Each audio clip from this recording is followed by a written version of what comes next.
আর্জেন্টিনার আসলে চাঁদ কপাল। নকআউট পর্বের প্রতিপক্ষ বিবেচনায় অমন কথা কি আমরা বলতে পারি না? মানে ভাগ্যের স্পষ্ট পক্ষপাত ছাড়া এত সহজ প্রতিপক্ষ কিভাবে একটা দল পায়? অমনটা বললে কি বাড়াবাড়ি বলা হবে? দেখেন, এরকম একটা আলোচনা আমি করেছিলাম আর্জেন্টিনার গ্রুপ পর্বে জর্ডানের বিপক্ষে শেষ ম্যাচের আগে। তখনও তো আর্জেন্টিনা পুরো পার্টটা আমরা জানতাম না, অন্যান্য দলগুলোর ক্ষেত্রেও কিছু কিছু বাকি ছিল। এখন আমরা জানি নকআউট পর্বে কোন দল কোন দলের সঙ্গে খেলবে, কোন পর্যায়ে কাদের মুখোমুখি হতে পারবে, পার্টটা আসলে কীরকম কোন দলের ক্ষেত্রে। এবং সেই ক্ষেত্রে এখনও যদি আমি বলি যে না, আর্জেন্টিনা সত্যিকার অর্থেই পুরান ঢাকার ভাষায় চান কপাইল্লা, রাগ করবেন? ব্রাজিলকে যদি বলি যে তাদের ফাটা কপাল, পর্তুগালকে যদি বলি তাদের পোড়া কপাল, এইটা কি আসলে বলা যায় না? মানে রাগ করার কি আছে, আমি এই জিনিসটা বুঝতে পারছি না। ধরেন আর্জেন্টিনা যদি এই সহজ প্রতিপক্ষের বিপক্ষে নকআউট পর্বের শুরুতে খেলে খেলে গিয়ে শেষে গিয়ে তো আর খেলতে পারবে না, সেমিফাইনাল ফাইনালে তো মনে হয় না আর খেলতে পারবে, কেউই পারে না।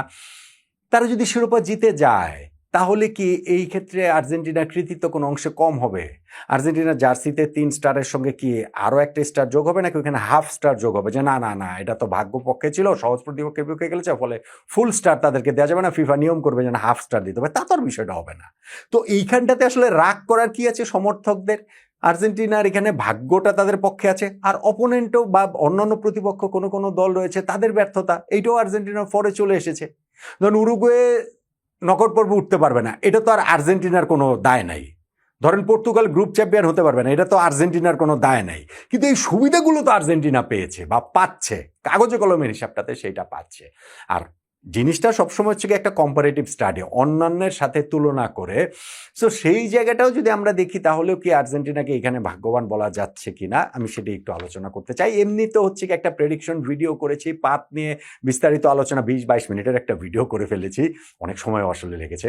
সো এই আলোচনা সেটা না, এটা জাস্ট শুধু হচ্ছে কি শিরোপা প্রত্যাশী দলগুলোর তাদের ওই ভাগ্যেও আসলে কার পক্ষে কতটা আছে বা কতটা নেই সেই নিয়ে আলোচনাটা একটু করতে চাই। কম্পারেটিভ স্টাডি, ধরেন world champion Argentina, defending champion আর্জেন্টিনার সঙ্গে অন্যান্য শিরোপা প্রত্যাশী দলগুলোর।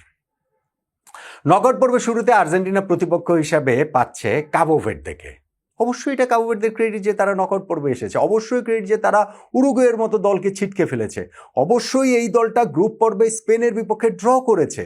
কিন্তু আপনি আমাকে বলেন, কাবো ভের্দে কি প্রতিপক্ষ হিসাবে নকআউট পর্বে আর্জেন্টিনার জন্য ভীষণ ভীষণ ভীষণ রকমেরই সহজ না? হ্যাঁ, কাবো ভের্দে আর্জেন্টিনাকে হারিয়ে দিতে পারে, ফুটবলে কি অঘটন ঘটে? অবশ্যই ঘটে।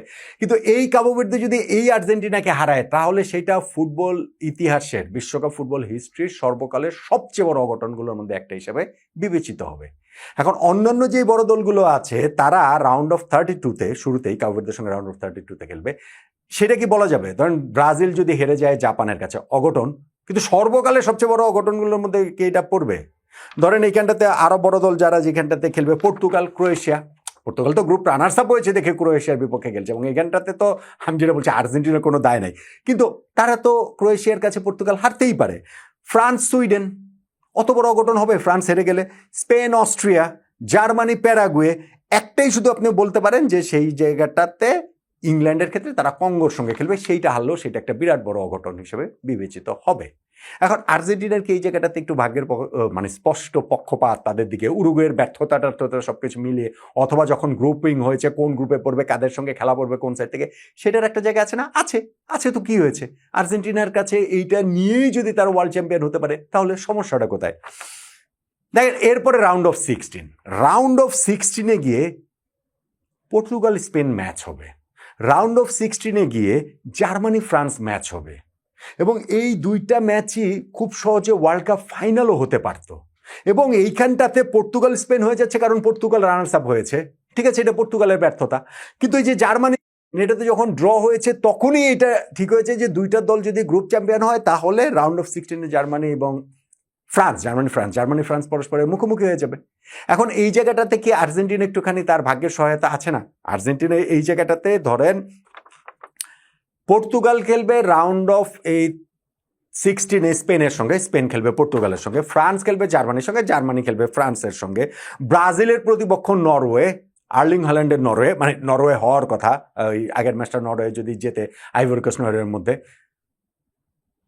ইংল্যান্ডের প্রতিপক্ষ ইকুয়েডরকে আপনি এখানটাতে খালি শুধুমাত্র খানিকটা দুর্বল বলতে পারেন, আর আর্জেন্টিনা এই জায়গায় খেলবে হয় মিশরের সঙ্গে অথবা অস্ট্রেলিয়ার সঙ্গে। আপনি আমাকে বলেন যে এটা কি মানে একটা একটা তাদের ভাগ্য কি তাদের দিকে আসে না একটু হলেও? অবশ্যই এসেছে। যেমন ধরেন যে মিশর বা অস্ট্রেলিয়া, সেই জায়গাটাতে তো হচ্ছে গিয়ে অন্যান্য দল, মিশরের গ্রুপ তো বেলজিয়াম হতে পারতো, সেই ক্ষেত্রে তো এখানে বেলজিয়ামের মুখোমুখি আর্জেন্টিনা হতে পারতো। অন্তত কাগজে কলমে তো মনে হতো না যে না এত সহায়তাটা তারা পাচ্ছে।